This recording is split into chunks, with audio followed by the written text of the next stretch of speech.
Assalamualaikum warahmatullahi wabarakatuh. Halo semuanya, perkenalkan saya Tita Dewan Raya dari kelas R1 dengan NIM D1C024013. Pada kesempatan kali ini, saya akan menjelaskan salah satu materi yang berkaitan dengan keamanan pangan, yaitu food recall atau penarikan produk pangan. Mungkin teman-teman pernah nih melihat berita tentang suatu makanan atau minuman yang ditarik dari pasaran karena ditemukan masalah tertentu. Nah, tindakan penarikan produk tersebut dikenal dengan istilah food recall. Secara sederhana, food recall adalah proses penarikan produk pangan dari peredaran karena produk tersebut itu diketahui atau diduga memiliki masalah yang dapat membahayakan konsumen atau tidak memenuhi standar keamanan pangan yang berlaku. Tujuan utamanya adalah melindungi masyarakat agar tidak mengkonsumsi produk yang berisiko terhadap kesehatan.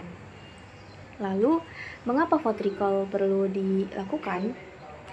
Jadi, ada beberapa tujuan penting dari food recall, teman-teman. Yang pertama adalah melindungi kesehatan dan keselamatan konsumen.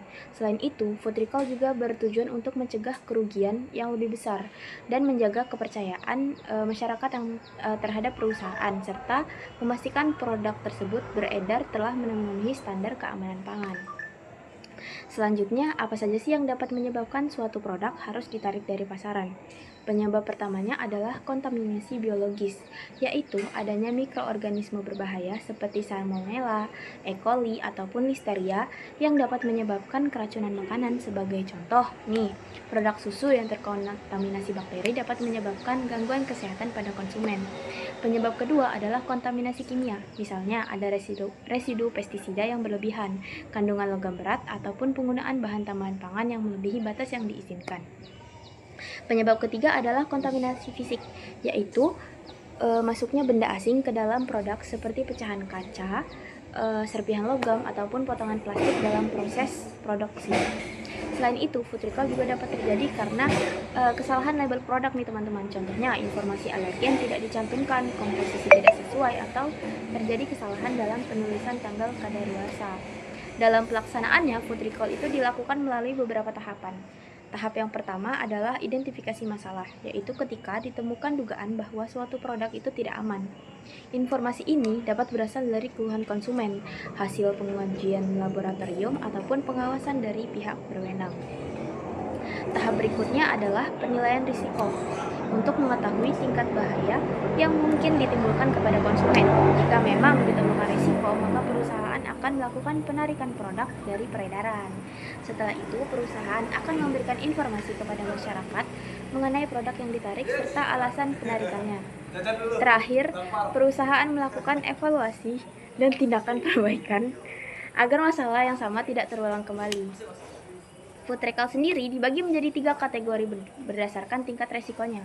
Yang pertama adalah recall kelas 1, yaitu kategori paling serius karena produk itu dapat menyebabkan gangguan kesehatan yang berat bahkan beresiko menyebabkan kematian.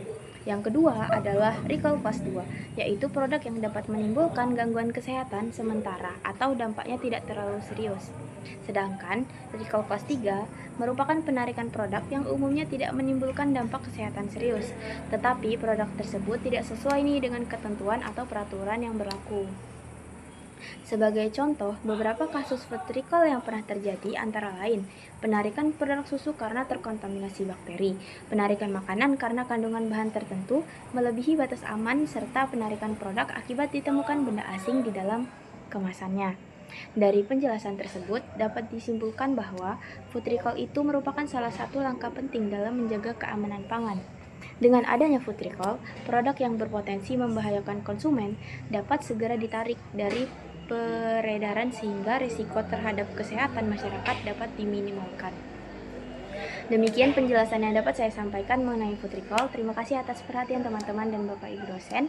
Wabillahi taufiq wal hidayah. Wassalamualaikum warahmatullahi wabarakatuh.